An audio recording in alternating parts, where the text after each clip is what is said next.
ನಮಗ್ ಗೊತ್ತಿದ್ದೇನಂತಂದ್ರೆ ಬರೀ ಭರತ ರಾಮನ್ ಪಾದಿಕೆ ತಗೊಂಡ್ ಬಂದು ರಾಜ್ಯ ಮಾಡ್ದ ಅಂತ ಹೇಳಿ ಅಷ್ಟೇ ನಮಗ್ ಗೊತ್ತಿತ್ತು. ಇಷ್ಟು ವಿಸ್ತಾರವಾದ ಪಾದಿಕೆಯ ಮಹತ್ವೆಯನ್ನು ನಾವು ಯಾವತ್ತೂ ಕೇಳಿದ್ದಿಲ್ಲ. ಈ ತರ ಅದ್ಭುತವಾದ ಈ ಪ್ರವಚನವನ್ನು ಬೇರೆ ಯಾರಿಗೂ ಮಾಡಕ್ ಸಾಧ್ಯ ಇಲ್ಲ. ಅಂತಹ ಪ್ರವಚನ ನಮ್ಮ ಸತ್ಯಾತ್ಮ ತೀರ್ಥರು ಮಾಡಿದ್ದಾರೆ.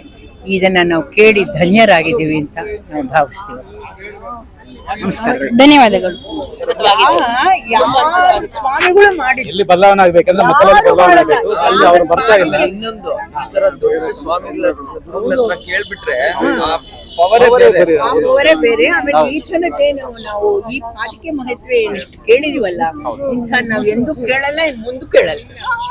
ಅದು ಮಾತ್ರ ಗ್ಯಾರಂಟಿ. ಎಷ್ಟು ದೃಷ್ಟಾಂತ ತಗೊಂಡು ಅವರು ಹೇಳಿದ್ರು ಅಂತ ಅನ್ನೋದು, ಅದಕ್ಕೆ ಎಷ್ಟು ಮಹತ್ವ ಅನ್ನೋದು ನಮಗೂ ಗೊತ್ತಿಲ್ಲ. ಪಾದಕ ಅಷ್ಟೇ ನೋಡಿದ್ವಿ, ಬಟ್ ಅದು ಪಾದಕಿಗೆ ಒಂದು ತೀರ್ಥಕ್ಕೆ ಅದು ಸಂಬಂಧ ಇದೆ. ಒಂದು ಪಾವನ ಮಾಡುವಂತ, ಜೀವನ ಪಾವನ ಮಾಡುವಂತ ಸಂಬಂಧ.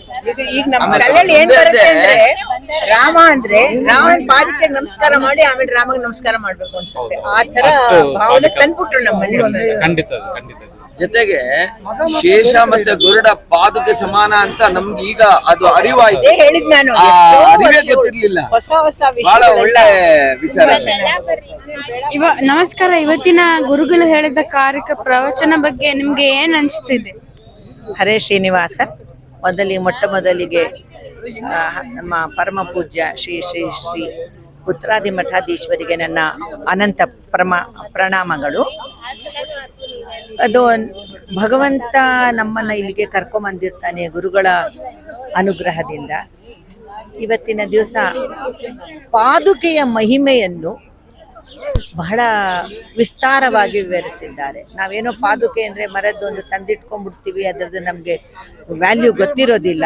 ಆದರೆ ಇವತ್ತು ಪ್ರವಚನ ಕೇಳಿರೋದ್ರಿಂದ ಭಗವಂತನ ಪಾದುಕೆ ಮಹಿಮೆಯನ್ನು, ಆಮೇಲೆ ಅದನ್ನು ನಾವು ಯಾವ ರೀತಿ ಅನುಸಂಧಾನ ಮಾಡ್ಕೋಬೇಕು, ಅದರಿಂದ ಏನೇನೆಲ್ಲ ಸಾಧ್ಯವಿದೆ ಅದನ್ನೆಲ್ಲ ಗುರುಗಳು ಬಹಳ ಮನದಟ್ಟ ಆಗುವಂತೆ ಹೇಳಿದ್ದಾರೆ.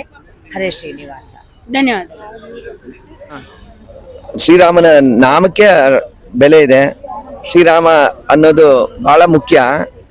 ಯಾಕೆ ಅಂತಂದ್ರೆ ಅದರಲ್ಲಿ ಅಡಗಿರೋದು ಮಹಾಲಕ್ಷ್ಮಿ ಮತ್ತೆ ನಾರಾಯಣ ಸ್ವರೂಪ.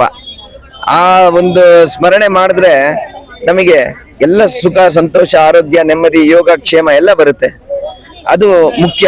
ಅದು ತಿಳ್ಕೋಬೇಕು. ಯಾಕೆಂದ್ರೆ ದೇವರು ಕಾಸ್ಮಿಕ್ ಎನರ್ಜಿ ಅಂದ್ರೆ ಸೂರ್ಯ ಇದ್ದಂಗೆ. ಈಗ ಸೂರ್ಯ ಎಷ್ಟು ಪವರ್ಫುಲ್ ನಾವು ನೋಡ್ತಾ ಇದೀವಿ. ಸೂರ್ಯನೇ ದೇವರ ಸೃಷ್ಟಿ. ಇನ್ನು ದೇವ್ರ ಹೆಂಗೆ ಎಷ್ಟು ಪವರ್ ಇರಬೇಕು?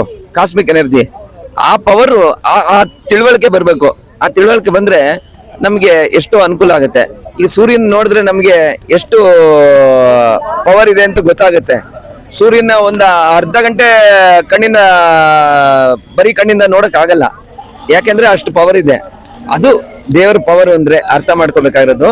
ಆದ್ರಿಂದ ದೇವರ ನಾಮ ಆಗ್ಲಿ, ದೇವರ ರೂಪ ಆಗ್ಲಿ, ದೇವರ ಗುಣ ಆಗ್ಲಿ, ದೇವರ ಲೀಲಾ ಆಗ್ಲಿ, ಯಾವ್ದು ತಿಳ್ಕೊಂಡ್ರು ಎಲ್ಲವನ್ನೂ ಶ್ರೇಷ್ಠ.